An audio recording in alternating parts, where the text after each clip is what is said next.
nous allons essayer de continuer avec la pensée sur laquelle nous sommes en train de parler, montrant que la victoire sur toute chose, c'est notre foi.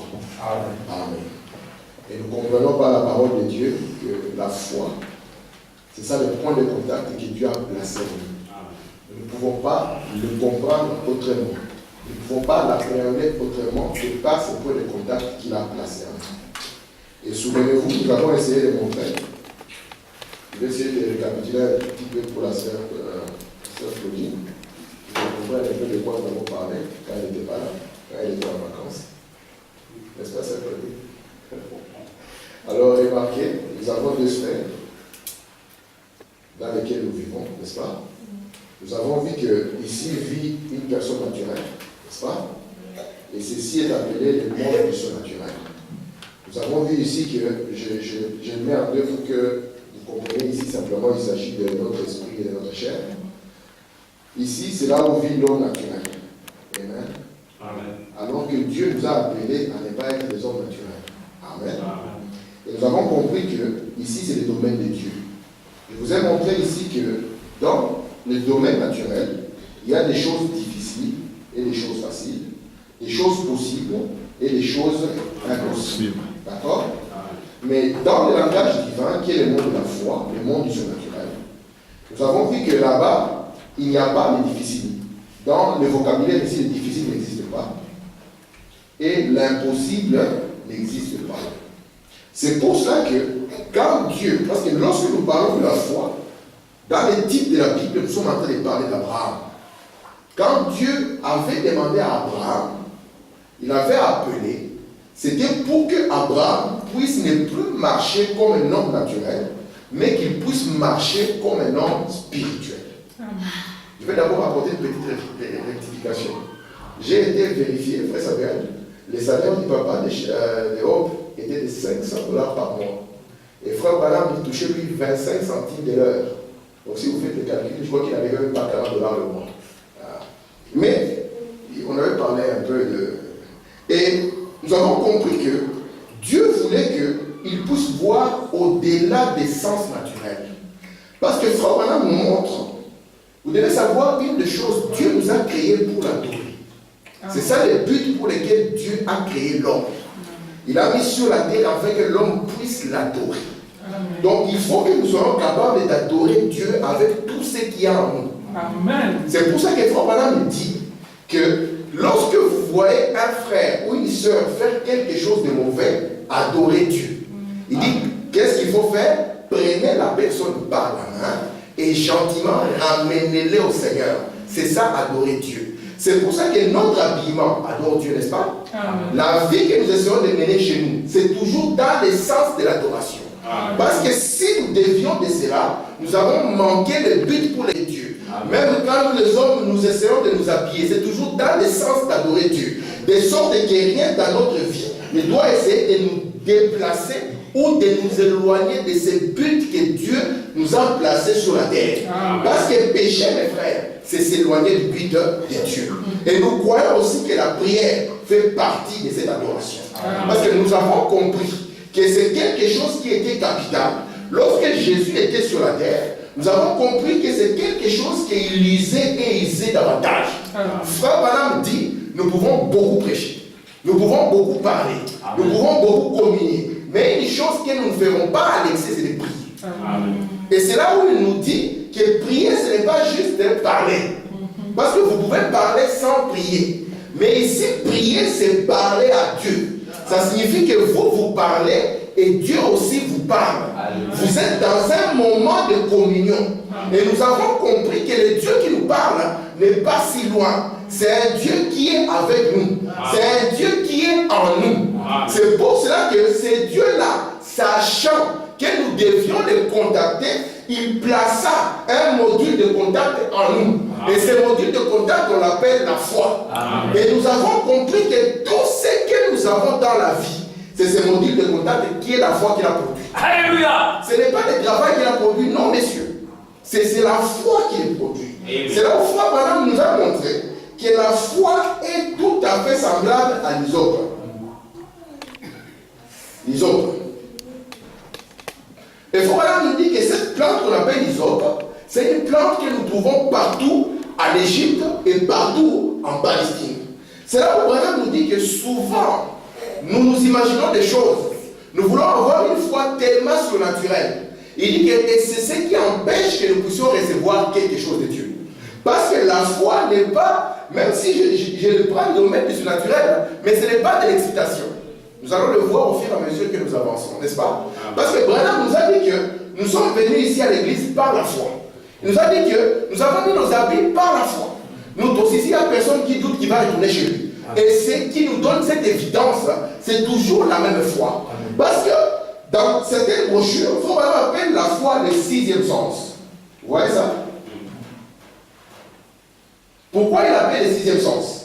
C'est parce que nous, en tant qu'hommes naturels d'abord, nous sommes habitués au sens. Et le sens est comme une évidence pour nous. Imaginez un peu que je viens vous déclarer que cette chair n'est pas là. Vous aurez difficile à me croire.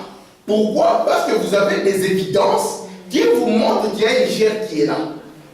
Et maintenant, au-delà de cela, parce que les sens naturels, Dieu nous les a donnés juste pour que nous soyons en contact avec les mondes qui nous entourent. Mais maintenant, l'évidence de ce que Dieu veut faire pour nous, c'est au travers de la foi. C'est là où Frère Branham nous a montré une merveilleuse citation que nous avons lue. Et il nous a montré comment est-ce que Dieu nous conduit dans cette foi. C'est que nous avons lu une citation. Je vais quand même la lire pour toi, pour que tu ne puisses pas manquer cela. Parce que c'est sur cette base-là que nous allons continuer à parler. Amen. Amen. Frère Branham nous a dit dans le message L'eau toujours présente du rocher, à son paragraphe 151. William Branham était en train de montrer ici, pour juste, avant que je rentre dans la citation, il montrait que la foi c'est quelque chose qui est habituel à nous. Ce n'est pas quelque chose d'inhabituel. Tout ce que nous faisons, nous le faisons par la foi. Même si nous ne nous rendons pas compte que c'est la foi. C'est ça la foi. La foi, ce n'est pas s'exciter comme quand vous voyez les gens s'exciter dans la ligne de prière. Il faut vraiment dire quand vous le voyez s'exciter comme ça, ils n'ont pas la foi. D'accord? Parce qu'avant d'élever notre main, nous ne sommes pas excités. Il n'y a rien en nous comme doute. Nous l'élevons aussi calmement. Si je demande à Frère Samuel de se mettre debout, il ne va pas commencer à se poser des questions. C'est quelque chose qui est naturel. Alors que quand il était bébé, la sœur Esther peut nous témoigner que c'est difficile pour qu'il se mette debout. N'est-ce pas? Mais il arriva un moment, regardez ce qui est merveilleux en Dieu. C'est pour cela que la Bible nous dit exercez votre foi. Un enfant, Dieu l'a fait, que même si quand il apprend à marcher, vous allez voir que ses pas ne sont pas rassurants. N'est-ce pas? Parfois il va essayer de se mettre debout, il va tomber. Vous allez rire. Mais lui, il est fait qu'il ne peut pas abandonner. Amen. Il va essayer et réessayer encore. Jusqu'à ce que ce mouvement, qui était un domaine du conscient, va passer dans le domaine de l'inconscient. Ou bien dans le domaine de la foi. Vous comprenez ça? Quelque chose qui n'était pas naturel est devenu surnaturel en lui. De sorte que quand on lui dit, lève-toi, fais ceci, ce n'est plus un miracle. Alors qu'à une certaine époque, c'était tellement difficile. Vous comprenez ça? Amen. Amen. C'est là où nous allons lire, frère. Je suis en train de lire le paragraphe 151, Saint-Claudine, pour juste te remettre dans le tas. Frère nous dit ceci. Il montre que la puissance qui a créé les cieux et la terre en lui. Amen. Amen. Écoutez maintenant. Il dit, mais cette puissance est contrôlée par une loi. Et cette loi, ce n'est pas l'observation d'un tas de commandements. Il dit, c'est une loi de foi. Jésus a dit, toutes choses sont possibles à ceux qui croient. Si vous pouvez le croire, écoutez, frère, quelle que soit la chose où Dieu conduira votre âme à croire, elle est à vous. Amen. Et nous avons compris maintenant que Dieu, au travers de nous, il va nous conduire par notre cœur. Frère Branham nous dit ici que toute chose vers laquelle Dieu conduira votre âme à croire, même si 1000 personnes disent que c'est impossible, Frère Branham dit cela est à vous. Amen. Pourquoi est-ce que Dieu a fait cela? C'est parce que Dieu, il cherchait à tout prix à gagner le cœur de l'homme. Et Frère Branham nous dit que le cœur de l'homme, c'est le lieu où Dieu dirige toutes choses. L'homme est dirigé par son cœur. C'est là où nous avons commencé à parler de Hope, du papa de Hope et de Branham. On a montré que le papa de Hope était un monsieur avec beaucoup d'argent. Et on ne peut pas comprendre comment une fille dont le papa gagnait $500 par mois va quitter la maison pour aller se marier avec un homme qui gagne 25 centimes de l'heure. Donc, disons que s'il faut maintenant travailler 10 heures de temps, sans s'arrêter. Donc, vous commencez le boulot à 8 heures, sans vous arrêter, vous finissez à 18 heures, il va gagner $2,50. Vous lui donnez 10 jours, il va en gagner 25. S'il travaille 20 jours à ce rythme-là, il va gagner maximum $50. Et cette fille va accepter de quitter la maison de son père et d'aller dormir sur le lit que nous avons vu, un lit pliable. Pourquoi? C'est une affaire de cœur. Et c'est là où Madame nous a dit que Dieu va conduire notre cœur. C'est comme une soif qui sera en nous. Et quand Dieu conduit notre cœur, c'est comme une soif qui est en nous. Ça signifie que si vous avez soif de quelque chose, ça signifie que cette chose-là existe quelque part. Amen. Amen. Et la seule limite qui sera, ça sera vous. Ça ne sera pas Dieu, ça sera vous. Parce que Frère Branham dit, la quantité de foi qui est libérée correspondra à la quantité de puissance qui est libérée. Quand Jéhovah était dans l'Ancien Testament, là je vais commencer à relier cela au 7 noms rédempteurs. Quand Jéhovah était dans l'Ancien Testament, nous savons que Frère Branham nous dit qu'il y avait 7 noms, n'est-ce pas? N'est-ce pas? Les 7 noms rédempteurs de Jéhovah qui montraient ses qualités, n'est-ce pas? Et quand un jour Frère Branham était en discussion, n'est-ce pas?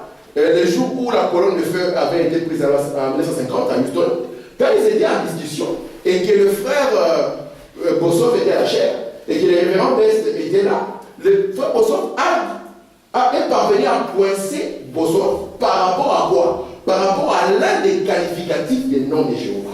Il lui a dit, est-ce que tu crois que les noms de Jéhovah se rapportent à Jésus? Best a commis l'erreur de dire oui. Et quand il a dit oui, il lui dit, alors tu crois que Jéhovah est celui qui guérit, non?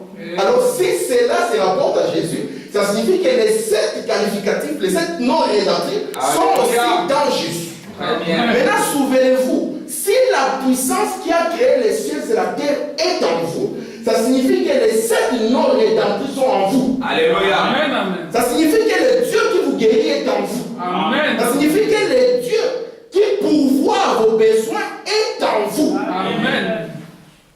Et le problème que nous avons maintenant, parce que tout devient un problème de cœur.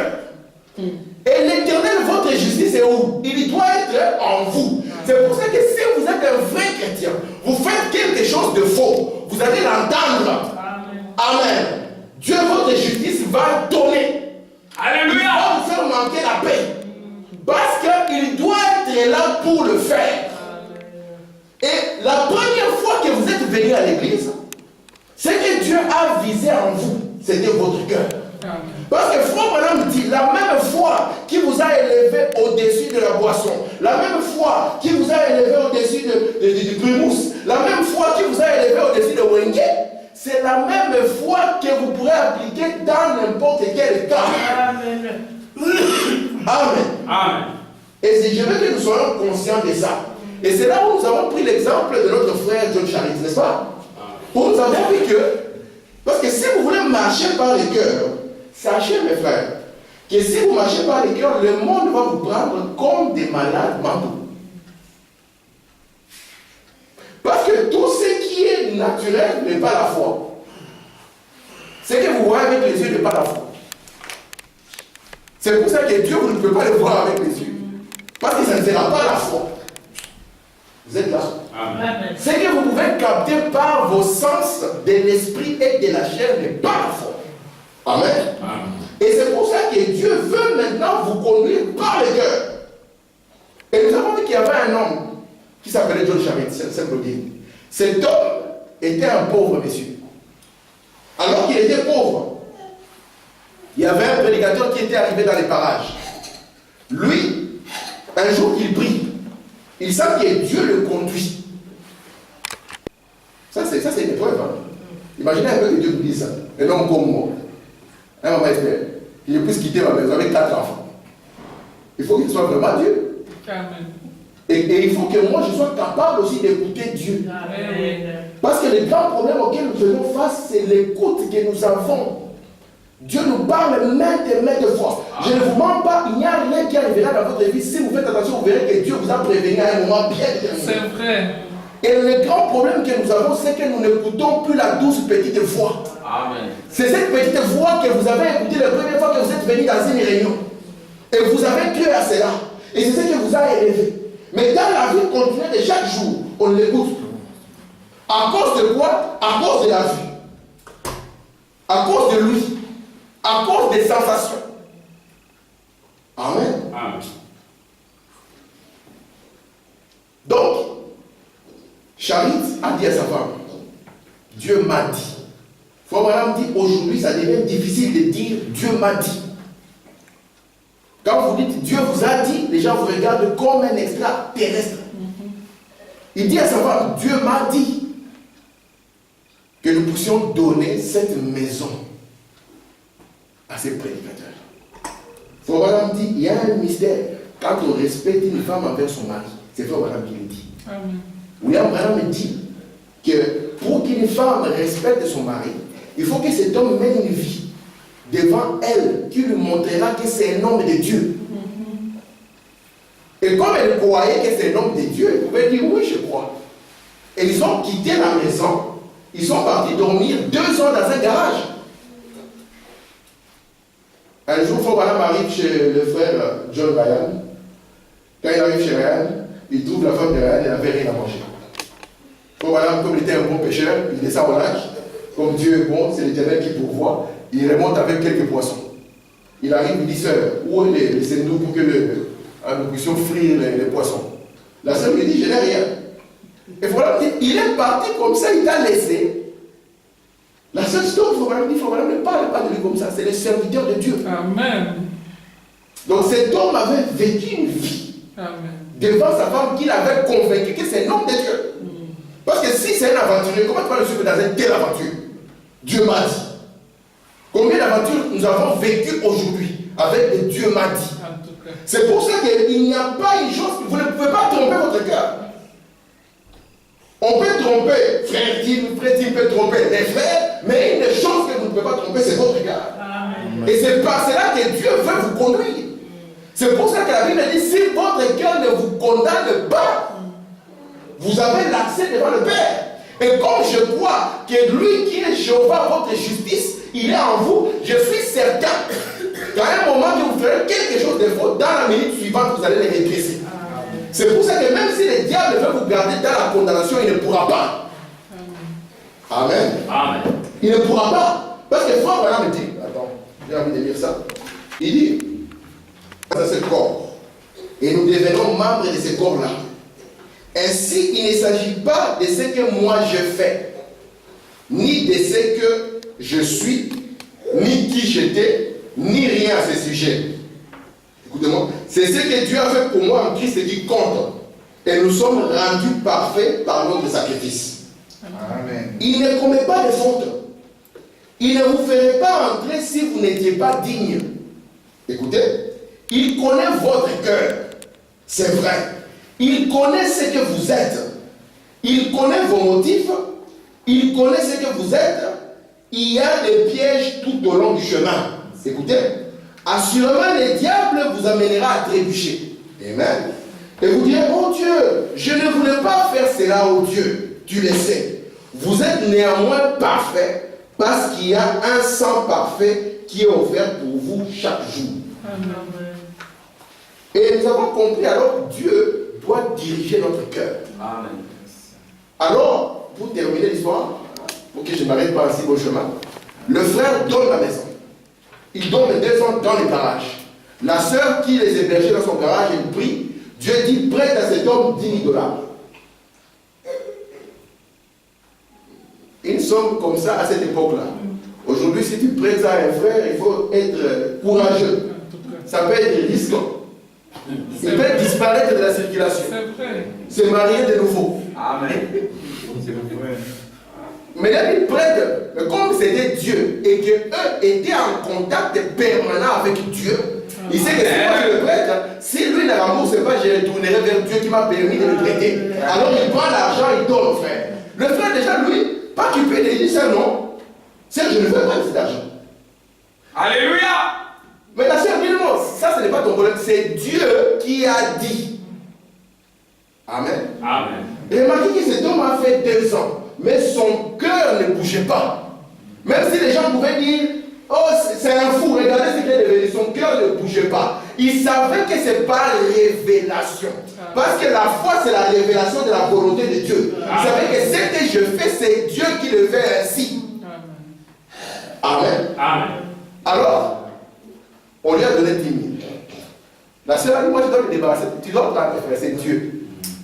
Si dans chaque affaire nous mettions Dieu, nous serons loin. Ce n'est pas papa qui a dit, c'est Dieu. Amen. Si un frère veut peut-être dire, c'est Dieu qui m'a dit. Donc si tu manges là-bas, il faut savoir que tu auras affaire à Dieu. Alléluia. Le frère va là, il achète une petite maison, il rétape la maison à 3 000 $. C'est il vend. Il commence à vendre, l'acheter, vendre, il remet l'argent, il est devenu un millionnaire. Pourquoi? Parce que Dieu l'avait conduit et lui s'est laissé être conduit. Et Frère Branham nous dit, vous voyez les derniers messages de Frère Branham, il commence, les guides, être conduit, un leadership, vous voyez ça? Parce qu'il montre que nous devons arriver au point où nous croyons qu'il est le bon berger. Parce que parfois nous sommes plus soucieux que Dieu lui-même. C'est vrai. Les choses nous accablent. Nous pensons que Dieu, lui, il est insouciant. C'est vrai. Et que nous sommes plus concernés que Dieu. Et pourtant, Frère Branham me dit Alléluia. que Dieu est plus soucieux pour nous que nous-mêmes. Amen. Mais nous nous y prenons mal. C'est vrai. C'est pour ça que quand nous prions, nous ne croyons à rien et la prière devient peut-être. J'essaye ça, si ça ne marche pas. J'essaye ça, si ça ne marche pas, j'essaye ça. Ça, c'est le monde de l'homme naturel. Ici, c'est le jour et la nuit. Il y a des temps où ça marche, il y a des temps où ça ne marche pas. C'est ça le mystère du chien noir. Il est ici, mes amis. Alléluia. Et aussi longtemps que vous le nourrirez. Et il est nourri toujours par les doutes, les soucis, les temps. Amen. Amen. Il vous mènera à la vie dure. Alors que Dieu a placé en nous un module, frère Samuel. Et Frère Branham dit, ça c'est la foi dans ce que Dieu a dit. Il dit, ce n'est pas la foi dans une église. Ce n'est pas la foi dans un pasteur. Non. Il dit, alors Frère Branham montre, il dit, souvent, vous savez, ce qui ne marche pas avec nous, et il dit, c'est parce que souvent, nous ne voulons pas nous mettre au travail. C'est vrai. Amen. Et il donne un exemple. Il y avait une soeur qui était au Branham Tabernacle, elle fumait. Elle fumait. Frère Branham dit, je voyais ses ongles devenir jaunes. Il dit, je suis venu avec elle à la chair. Je vais lui dire ça, n'est-ce pas? Disons un peu ça pour voir comment ça s'est passé entre Frère Branham et cette soeur.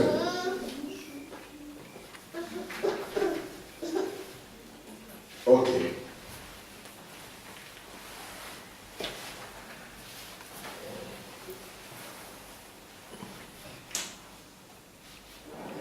Je vais tomber sur cette citation. Je vais lire vraiment ça.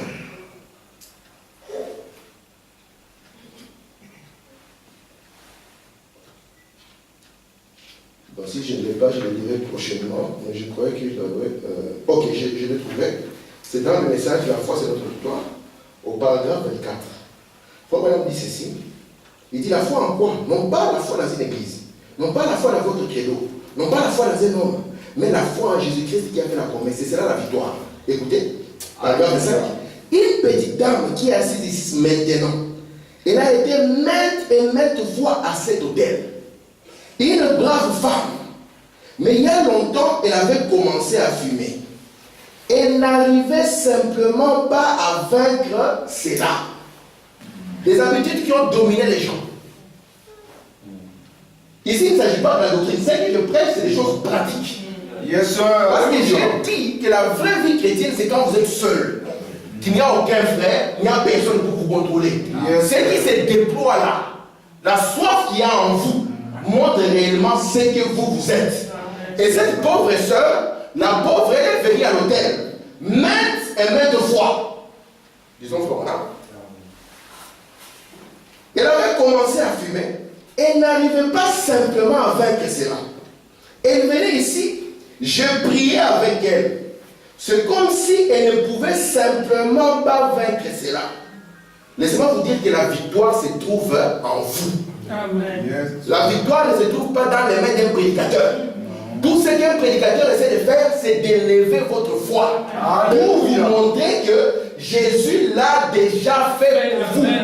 Yes, sir. Écoutez, elle venait ici, je priais avec elle. C'est comme si elle ne pouvait simplement pas vaincre cela. Et la première chose, vous savez, je lui ai parlé ici. Je lui ai dit, il y aura un danger sur la route. Elle a dit, eh bien, frère madame, j'ai pleuré, j'ai supplié. Vous voyez, c'est juste émotionnel. Écoutez, battant l'air. Cela ne peut pas faire du bien. Je descendais prier avec elle, je lui imposais la main, elle est rentrée, et quelques jours après, je la revoyais, revoyant la fumée de la cigarette, les mains toujours brunies. Un soir là-bas, écoutez, frère madame, elle est allée chez un médecin, elle commençait à souffrir et à maigrir, au point qu'elle n'était qu'une petite créature chétive. Le médecin l'a examiné et a dit, les cancers, vous fumez la cigarette. Voilà qu'elle était couchée là, en train de mourir. Alors elle s'est mise au travail. Amen. Là, il ne s'agissait plus de frère madame. Elle s'est mise elle-même au boulot. Je vais vous dire, écoutez. Et frère Robertson qui est ici, donc frère madame, je vais passer maintenant de ce côté. Écoutez. Et quand je suis arrivé là, elle avait eu un songe. Et quand le Saint-Esprit est entré dans la pièce, elle s'est vraiment mise au travail. Dès lors, elle n'a plus jamais fumé. Elle a pris du poids et on ne peut pas trouver une trace de cancer. Qu'est-ce que c'est? C'est la foi qui a triomphé. Amen. Pourquoi n'a-t-elle pas triomphé quand j'ai prié pour elle ici? Elle a flotté ça et là. Amen. Mais quand le médecin a dit, vous avez les cancers et vous allez mourir, elle s'est mise au travail. C'est ainsi que cela doit être. Souvent, pour que nous nous mettons au travail, nous devons être acculés. Sinon, nous nous complaisons à penser que par un hasard, quelque chose arrivera. Mes frères, les hasards n'existent pas. Dieu vous a placé ici sur la terre et il compte sur vous. Amen. Pour que vous puissiez croire en cette Alléluia. place. Aujourd'hui, j'étais en train de parler avec un collègue. Il me dit, Tim, maintenant je me suis mis en ménage avec une dame là, qui travaille au ministère de la Santé. Il dit, Tim, elle a accès aux dossiers sensibles. Il dit, Tim, si tu voyais ce qu'il y avait dans les médicaments que nous prenons, si tu voyais ce qu'il y avait dans la nourriture que nous prenons, si tu voyais ce qu'il y avait même dans les vaccins. Il dit, quand on te soigne le diabète, on est en train de te fragiliser pour que demain tu deviens malade d'Alzheimer. C'est les dossiers hyper secrets qu'il garde. Et il dit que si on vous ouvre tout, vous allez devenir des fous. Ça, c'est le monde dans lequel nous vivons. Et qu'est-ce que Dieu attend de nous? Parce que nous ne pouvons plus rien attendre de cette terre. Tout est corrompu. C'est pour ça que Dieu place en nous un motif de foi. Amen. Pour qu'il n'y ait rien qui se tienne sur notre chemin. Et c'est là où Frère Branham nous a dit que notre cœur, là où nous allons comprendre que nous sommes dans l'essence de Dieu, c'est quand nous allons checker nos motifs et nos objectifs. Très bien. C'est ça. Vous savez Alléluia. que souvent, quand nous prions, William Branham dit, Dieu n'écoute pas notre voix, Dieu voit l'intention de notre cœur. Alléluia. Alléluia. Vous êtes là? Amen. Amen. Parce que je vous ai dit que Dieu nous a placés sur la terre dans un but, l'adorer. Alors, quand nous sommes en train de prier pour quelque chose, sachez que cela doit converger vers cet objectif. Yes, sir. Adorer Dieu. C'est pour ça que Paul dit, même si vous êtes malade et que Dieu vous guérit, si vous n'êtes pas chrétien, vous perdrez cette guérison. Amen. Amen. Très bien. Les objectifs de Dieu sont devenus corrompus. Les motifs de cœur sont devenus corrompus. Alors que vous avez en vous la puissance pour tout résoudre. Alléluia.